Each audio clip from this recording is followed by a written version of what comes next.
Continuing on to the next page. In 1995, I was lucky to be among the first people in the world to play Super Mario 64 that November. I was representing London based Computer and Video Games magazine and had reserved my pass for Nintendo's Shoshinkai show held in Tokyo.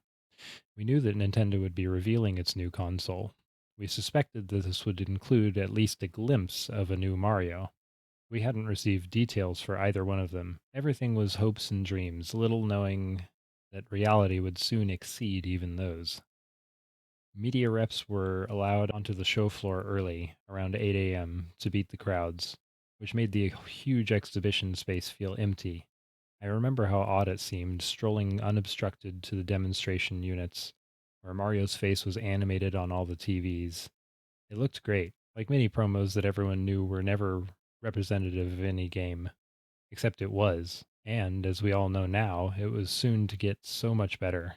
First, I and every other journalist was getting it wrong with the new controller. It was three pronged and had a stick in the middle, which we straightaway ignored to assume our well rehearsed starting positions with thumbs over the D pads and buttons. Nintendo's assistants spent their entire day repositioning hands to hold the middle prong so that the analog stick could be used. There are not adequate words to describe the delight at seeing Mario spring into 3D action for the first time. It was so stark and sudden that infinite possibilities were immediately, I would say feverishly, absorbed. That awesome animated Mario face was the title screen. Pressing the bright red start button opened a window into a realm that was not possible. Instead of gazing onto Mario World, I was hovering over his shoulder right there inside it. My limitations were no longer left and right. I could go with him, up mountains, into caves, under the water, in all the directions that Mario's acrobatic avatar could run.